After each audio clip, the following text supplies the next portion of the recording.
நடிகர் அஜித் அவர்களை உண்மையிலேயே நான் மனதார பாராட்டுறேன். உண்மை எனக்கு நடிகர்களை பிடிக்காது. ஏன்னா அவனுக்கு நாட்டு ஆள்ற நாட்டை குட்டிச்சவராக்கி இந்த தமிழ் மண்ணை நாசனப்படுத்திட்டானுங்க. அதனால் எனக்கு பிடிக்காது. ஆனால் தனிப்பட்ட மனிதனாக அஜித் எனக்கு ரொம்ப பிடிச்சிருக்கு. ஏன்னு கேட்டிங்கன்னா, அவர் ரொம்ப டீசெண்டாக இருக்கார். ரொம்ப ஃபேமிலி எப்பயுமே அவர் விடுறதில்ல போல இருக்குது. ரொம்ப டீசெண்ட். அதை பார்த்தீங்கன்னா, இப்போ சமீபத்தில் ஏதோ ஒரு கோவிலில் கூட்டிகிட்டு போய் கும்பிட்றாரு. அவங்க மனைவிக்கு பொட்டு வச்சு விட்றாரு. அந்த அம்மா காலில் விழுந்து வேண்டாம் வேண்டாம் அப்படின்னு தூக்கி விட்றாரு. அப்புறம் ரொம்ப இன்ஜென்ட்டாக அவங்க ஏதோ ஒரு சாமியார்கிட்ட குருக்கள்கிட்ட அவர் அந்த அம்மாவை பற்றி சொல்கிறாரு.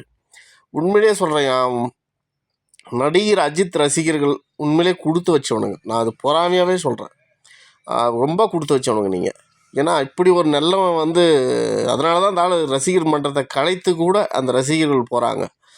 இன்னொருத்தர் இருக்கார். அவர் தனிப்பட்ட விஷயத்தை நம்ம பேச வேண்டாம், அது தவறு. அது பாவம். இவரை பேசிட்டு அவரை பேசினா அவர் மனசு கஷ்டம், அவரோட குடும்ப சூழ்நிலை என்னவோ அவருக்கு தெரியும்.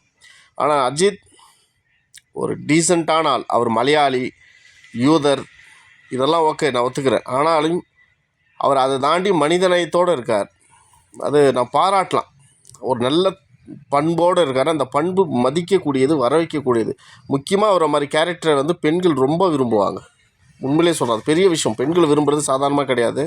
அப்படி விரும்புவாங்க. இன்றைக்கி கேரமனில் வச்சு பெண்கள்லாம் கிடைத்த சேதுபதியை மாதிரி அயோக்கியங்களெல்லாம் பார்க்கும்போது இவர் எவ்வளவோ அந்த கால் தூசி கூட இவங்களாம் விஜய் சேதுபதியோ அந்த சிவகார்த்திகேயன் இவனுங்கெல்லாம் வரவே மாட்டானுங்க. விஜய் விடுங்க, அவர் விட்டுருங்க. ஆனால் அஜித் தமிழர்கள் தலைன்னு கூப்பிடும்போது என்னடா இது தமிழ்நாட்டில் ஒரு மலையாளியை, ஒரு யூத பிராமணனை இது தலைன்னு கூப்பிட்றாங்கன்னு நினச்சேன். அதுக்கு ஏதோ ஒரு விதத்தில் அதுக்கு தகுதியான ஆள் தான் அந்த ஆள். பாராட்டுறேன் உண்மையிலே.